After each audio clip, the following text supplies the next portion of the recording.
Welcome to the Sports Governance Podcast by Younes Filali, the place where we dig into the systems, decisions, and power structures that shape sports all around the world. Over the past episodes, we have explored sport through many different perspectives. We looked at sports as a governance system, examining institutions, accountability, and athlete rights. We looked at sports as an economic ecosystem shaped by stakeholders, media, governments, and commercial interests. And in the previous episode, we stepped back to ask a more fundamental question. Why does sport matter? We explored how a simple game can become part of our identities, our cultures, and our communities. But if sports has this unique ability to bring people together, create meaning, and build connections, another question naturally follows. Can we intentionally use the power to create positive social change? Because today's sport is increasingly present as much more than competition. Around the world, organizations use sport to promote education, peace building, gender equality, inclusion, health, and community development. We often hear that sports has the power to change lives. But is that power automatic? Does sports create positive outcomes simply because people participate? Or does impact depend on how programs are designed, governed, and evaluated? Because behind every successful sport for development initiative, there are deeper questions. Who decides what communities need? How do we measure real impacts? How do we make sure projects empower people rather than simply producing good intentions? And how can sports become a serious tool within broader development strategies? This is where governance becomes essential. Sport for development isn't only about believing that sports can do good. It's about creating the structures, partnerships, and accountability mechanisms that allow sport to actually contribute to social change. To explore these questions, I am joined today by Dr. Ben Sanders, Executive Director of sportanddev, the international platform on sports and development. Through his work across research, policy, and practice, Ben has focused on connecting organizations, sharing knowledge, and strengthening the role of sport within sustainable development. Together, we will discuss the evolution of sport for development, the challenge of measuring impacts, questions of power and local ownership, and what the future of the sector could look like. Because ultimately, the question isn't whether sport can change the world. The question is under what conditions can it actually do so. Let's break it down.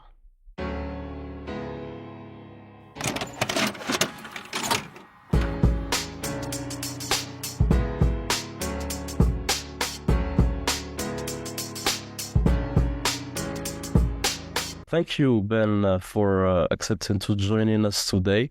And before discussing sports for development as a field, I would like to start with your own journey. You have worked across research, policy, and practice in sport for development. And today you are the executive director of sportanddev. What first convinced you that sports could be more than a competition and entertainment and become a tool for addressing broader social challenges? Yeah, thanks. And thanks for having me on the Sports Governance Podcast. Nice to be here.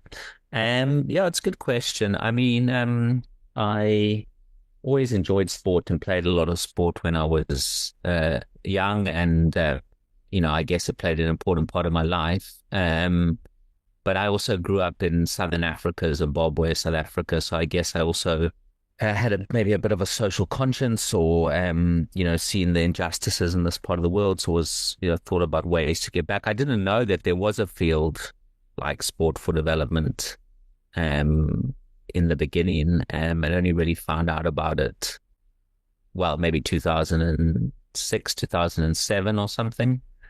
Yeah, and then decided that was a good way to marry my love for sport with the idea that you can use it in a positive way for society, and especially you can use it in a positive way for societies that need a lot of support and have been oppressed in the past, like what's happened in South Africa and other places. But yeah, it's not easy either. I will say that. I think like maybe nowadays it's a bit easier, but breaking into sport for development, many people reach out to me all the time asking this question: how do you get a job? How do you break in? And it isn't that easy because it's not a huge sector. There's not a lot of resources. It's often quite easy, I think, to do an internship or to volunteer, but to actually get a proper job and make a career, it's quite difficult. So I did my master's and my PhD, studied in this field, and then worked for the South African government for a while, worked for an NGO called Grassroots Soccer for a while, and then ended up consulting, for a range of different actors in sport and development, from the UN to Laureus to the Commonwealth, and then including sport and dev. And then for the last few years, I've been just focused full time on sport and dev. Yeah. Okay, so Ben, sport is often described as a universal force for good, something that can promote peace, inclusion, development. But from your experience, is sports naturally a tool for positive social change, or does it depend on how it's designed and governed? And yeah, it definitely depends on how it's designed and governed. I think that we need to be a bit more balanced and measured and realistic in how we think about sport. I think sport can do a lot of good or can contribute to a lot of good, but it can also do harm. And the way sport is organized, delivered, planned, monitored, is precisely what can make that difference. So you can have a sport program or an initiative or a sports governing body, that can reinforce gender inequalities in the world, like many sports do, or homophobia or exclusion. But you can also have a sports program, if it's well organized, that can challenge gender inequality, that can maybe empower women and girls. So it's definitely the way it's organized. And I think that also applies to the governance, right? I mean, a sports governing body can be well governed with transparency and accountability, but it can also be, as we see across the world right now, and with the World Cup, it can also be governed in a way that doesn't protect human rights or doesn't respect diversity, equity, and inclusion. So it's definitely the way it's organized that's important. And last thing to say there, I mean, in many ways, sport is universal, it's sort of a universal language, but I also think that we are a little bit guilty of sort of just saying sport as if sport is one thing. And sport is made up of many different types of sport, not just, football versus hockey but there's elite sport, there's grassroots sport, and there's sport for people with disabilities, there's adapted sport. So, sport is not just one thing, it's not just singular. And I think the different forms of sport have different outcomes, So we see grassroots sport or sport for development, where I, focus my energy, is much more likely to contribute to health and well-being than elite sport, for example. And they're not exactly the same thing, even though there obviously are some parallels. But I think we need to stop speaking about sport as if it's one thing. When people say culture, we don't just think of one thing. And sport is similar. And it's the way sport is organized, and it's the form of sport it takes that can make that difference, as you suggested. So the term sport for development, as you are using it yourself, is now used by governments, NGOs, and international organizations all around the world. But what does it actually mean in practice, and how has the field evolved from isolated community projects into a more structured global movement? Yeah, it's a good question. I mean, I think there's a lot of different terms, and they're often used interchangeably. And, maybe at some point the sport and development field should have a discussion about this. Sport for development. The UN says sport for development and peace, STP. Some people say sport for good, sport for social change.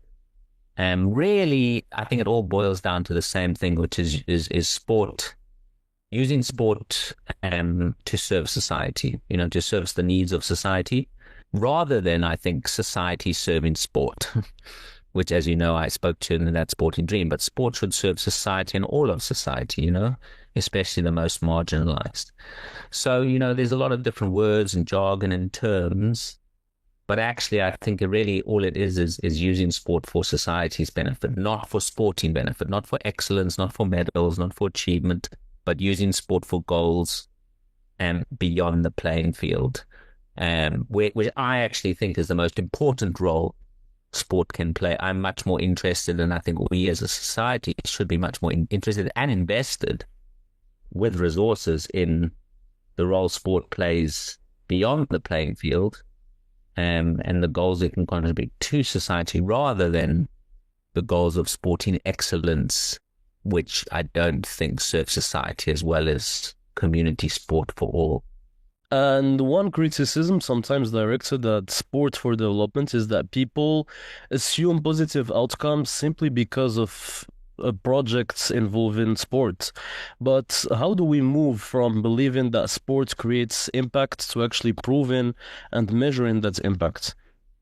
Yeah, well, exactly. It's like ties back to what you raised earlier about the way sport is organized is important. I think, and I actually said this on another podcast I was in with Erica Muller-Chen, who works for this, who's a sport for development expert, and it was all about what I was saying. We must stop being evangelical about sport and sport for development. It's not a magic bullet. It doesn't solve every single problem in the world. It can do harm, like we said, if it's not organized in the right way. Sport itself is not automatically positive, and it's not automatically negative.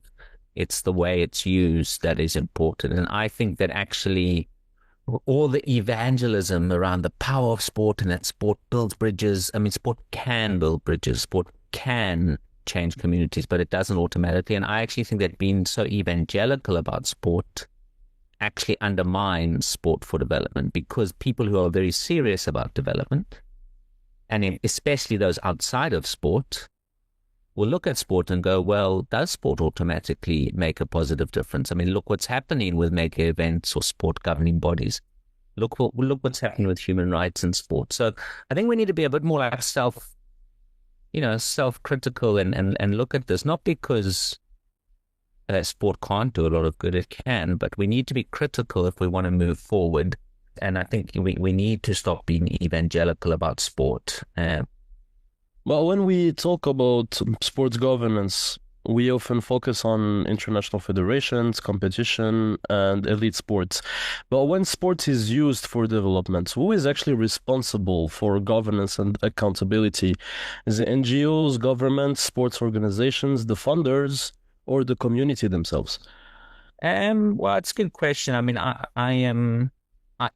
I guess sport for development can be used by a wide range of actors, right? So each actor will have their own governance processes, whether they're a UN agency or a government or an NGO or a university doing research. So they'll all have their own governance, or should have their own governance processes, and have good governance. And of course, sometimes they're working in partnership together as well, which also requires a certain level of governance. So, it depends on the wide variety of actors. I think that, there's an idea that sort of sport belongs to the federations, but I don't agree with that. I think sport belongs to the people. No one entity owns football or basketball. The federations or the governing bodies are important, but there's so many informal actors, from NGOs just to participants to people, who are often neglected and don't have much of a say in what happens in the sport they love or play or manage or participate in. And I do think that just on the subject of governance, I mean, there's a long way to go when we look at, especially among major sporting bodies, what the need for greater accountability and transparency.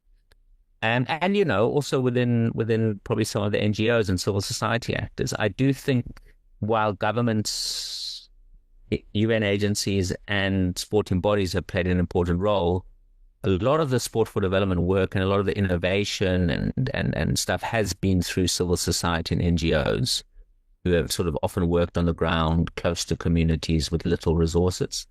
And I think their contribution is really important in sport for development, and should probably also be better recognized, because they're the ones often delivering the programs rather than big, grand policy statements. And both are important. But, we need policy and we need practice. If we move to power dynamics, you have previously highlighted the need for a more equitable sport for development sector. Historically, many development projects have been designed or funded by organizations from the global north. So how do we make sure that sport for development empowers local communities rather than reproducing unequal power dynamics?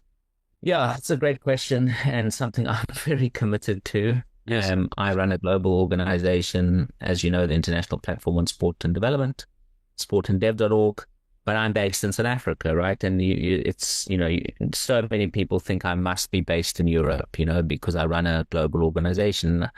My response is, well, why? Why should one be based in the global north? Or why can't we have global organizations led from the global south, especially when the development needs are greater in this part of the world? And in fact, many of the best sport for development programs are in this part of the world. And so we do need locally owned things.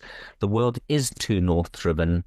I don't think sport can solve that entirely. The world is north driven, not just when it comes to sport and sport for development, but we can look in the mirror and have more locally owned projects, more from not just projects, from research to policies, coming from the global south. Too many decisions are made in boardrooms in, New York and Geneva that are very far away from, from where the developmental needs are often. And that needs to change. The role of organizations in the global south needs to improve, and not just delivering programs, doing research, policies, debates, influence. And so that's one reason why at sportanddev.org, we now have our platform in 4 UN languages: English, French, Arabic, and Spanish. So more voices from the Middle East, from Latin America, from Francophone Africa, because the sector is not only North-driven, it's also Anglo-centric. And so, of course, there are many more languages. Those are 4 of the 6 UN languages, and we're a small team, so we can't do it all. But, all of these things are really important because there often aren't even tools or resources for people in their own language, which again limits their ability to influence the debate and get involved. So there's a lot of structural issues we need to tackle. And I think you raised a good point. There's a lot of individual benefits of sport and sport for development, but we need to also look at the structures, even if there are good intentions behind some of the work and policies.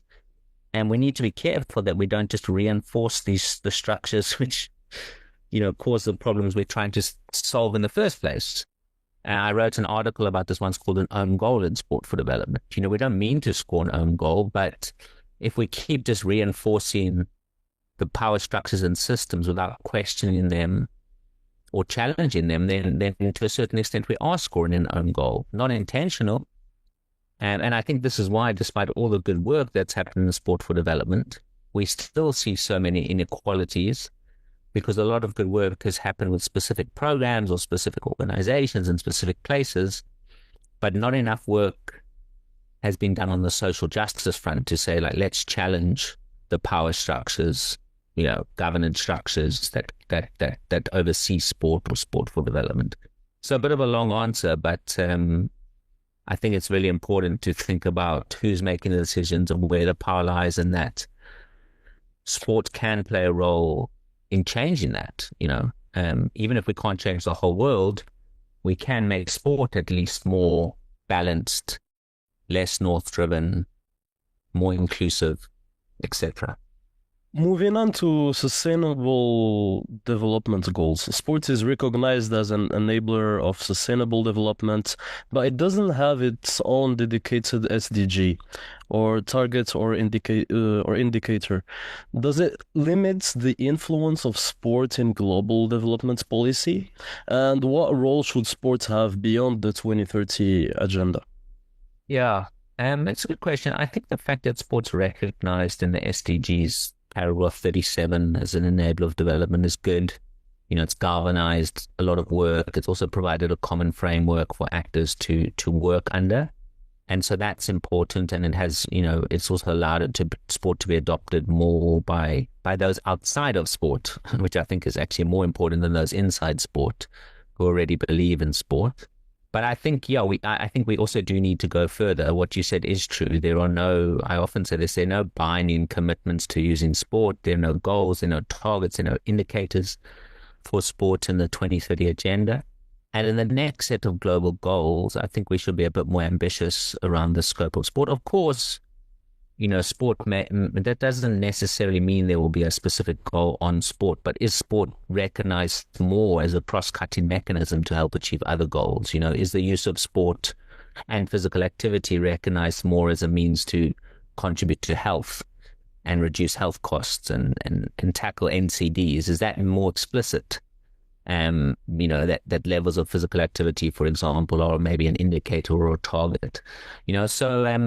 So I think we need to be more ambitious moving forward in the way sport is recognized. I think it has helped having it in the SDGs and also other frameworks like the African Union agenda and, other frameworks that recognize the role of sport. But I think, I would hope that we can go further when it comes to the next set of global goals and policies. Today, the sports of development sector includes a good number of organizations working across different countries and issues from peace building to gender equality and health.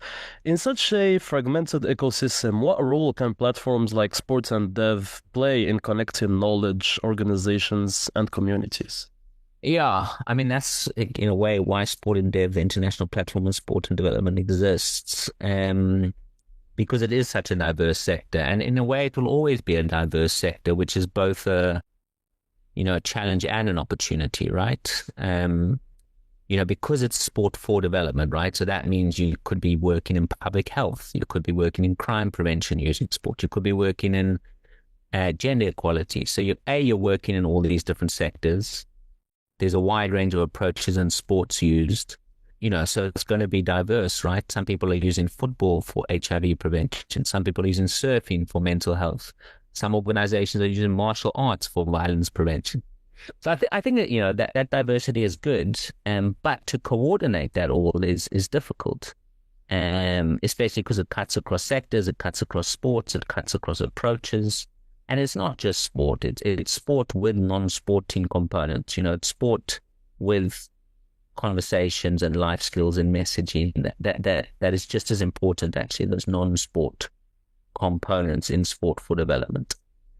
And so when the sector started to emerge, I guess, coming back to the way we started off in 2003, even though sport has often been used for society ever since the ancient Olympics, but when the sport for development sector really started to emerge on the radar in 2003, with the MDGs and these conferences, that's how sportanddev was born, actually, because the UN and many actors, they said we need a database, we need a coordination mechanism for the sector, because it was even less coordinated back then, right? No one knew who was doing what, where, how, why. So that's how sportanddev.org was born. It originally very simple, like a database of organizations. And now it's evolved along with the sector in a way. So in a way, we're a product of the sport for development sector and an asset, or the leading global hub for people to use. And then over the years, we've evolved. So now we have a whole wide range of information, news. There's over 10,000 news articles on sportanddev, jobs, opportunities, events, research, and learning. Important, as we spoke about, especially because sport is critiqued, sport for development is critiqued for not having enough research and learning. So we've evolved from just being this database to now sharing information, to capacity building, providing a lot of tools and resources. We run this massive open online course that you might know about, this MOOC, which is freely available. And everything is open access because we don't believe that knowledge should be behind a paywall. So all our tools, resources are free in those 4 UN languages: English, French, Spanish, and Arabic. And we do have evidence that this transcends the website, the online. People are using information on sport and dev in their projects or programs, in their policies at the grassroots level, at the governmental level. They're applying it in their work, et cetera, et cetera. So that's kind of how we were born, and the need that kick-started sport and dev over 20 years ago. And in a way, that need is still there. Obviously, it's evolved, and so has the platform.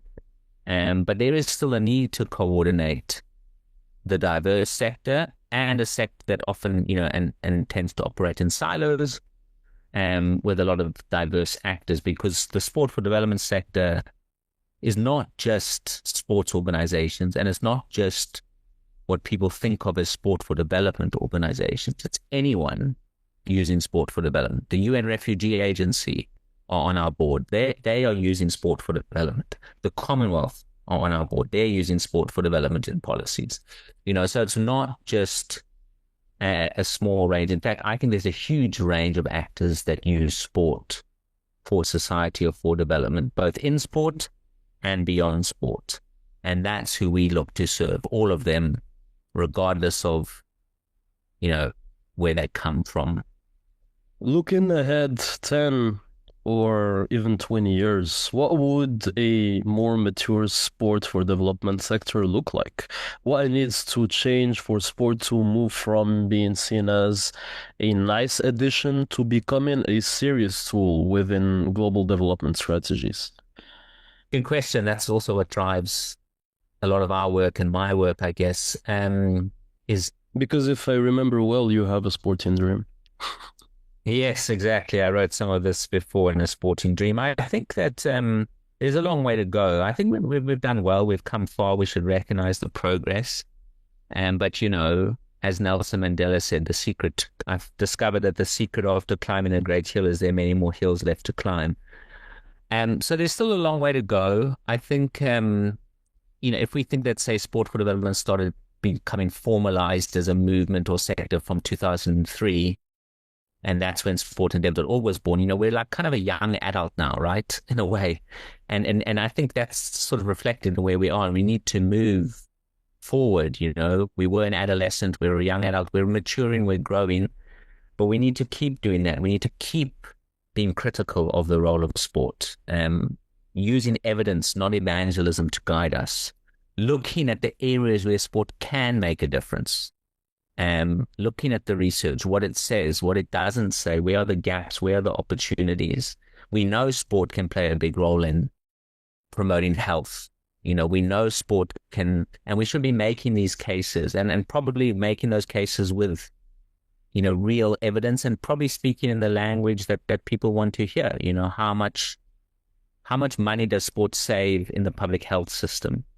There's a cost of investing in sport, but I guess what is the cost of not investing in sport and physical activity? Physical activity is the fourth leading cause of premature mortality, right, in the world. So I think we need to start making a case with real evidence and robust evidence to show why we should invest in sport. And there, I think we also need to be clever. What type of sport should we invest in? I think, as I said in my sporting dream, we should invest in grassroots sport, sport for all, sport for everyone, because the research shows that those investments are more likely to be beneficial for community health and well-being in society. So we need to look at the evidence, we need to follow it, but I think we also need to advocate and make the case that sport should not all be about big sport or serious sport or elite sport, but actually the best investments in sport, I think, will be in grassroots and community sport. And that's what the evidence shows. And the evidence has shown that for a long time. So part of it is using the evidence, but I think another part of it is advocating and saying, actually, we need to reform the way sport is organized, funded, and invested so that it better serves all of society. And yes, resources are constrained, but resources are also not constrained in many ways when we look at the vast resources in sport. They're just not very well distributed. And so governments, I think, should be putting most of their sporting budgets to community sport, to grassroots sport. And because that's where I think we will see the real return on investment for society. Finally, since this is called the Sports Governance Podcast, I would like to end with a more conceptual question. Ben, how would you define the term sports governance today? Um, My signature closing question. okay, yes. Yeah, I mean, I think governance is critical, right? And I mean, I think again, when we think of governance in sport, we often make the mistake of just thinking about sport governing bodies. But actually, governance applies to anything, right? An NGO, a school, a sports team. There's all governance structures and procedures in these. And good governance is so important. I mean, the way, who governs, how things are governed, are so critical to the way things work. This ties into what we've been speaking about. The world is in a way north-driven or governed by the global north more than it should be. And with a history of colonialism, exploitation, all of these things which persist today. The sports sector, I would say, is overly governed by these big federations and associations when sport really belongs to everyone. And so, the good governance and sports governance really has a long way to go. And I think the good, governance, I would say accountability, transparency, integrity, and I would probably add diversity, equity, and inclusion in there as all facets of governance that we should be taking into account. Another thing I think is really important and is quite unique to sport is we need to understand that good governance should come first, I think. People talk about the autonomy of sport. We don't want people interfering in sport, but sport should be subject to the same checks and balances as any other public good. Why not? I mean, we have a situation in sport where the sport governing bodies, they police themselves. And actually, I mean, that's quite crazy when you think about it. I mean, imagine if you run an organization and something comes up and then you decide, well, we'll just do our own investigation. We won't call the police. We'll just do our own investigation. So I think sport should be subject to the same checks and balances. Sport governing bodies shouldn't play policeman and prosecutor at the same time. We need more regulation of sport and within reason. And we also need better governance, not just in the sport governing bodies where there are many, many issues, but also within sport for development and peace organizations. As well, we need greater female leadership, for example. There's lots of things we need. But good governance should be a prerequisite for any organization or entity working in this space, from safeguarding to financial transparency, and so on. And that brings us to the end of this episode. Today's conversation started with a simple question. Can sport really change the world? And maybe the answer is more complex than the statements we often hear. Because throughout this discussion, one idea became clear. Sports itself isn't automatically a force for good.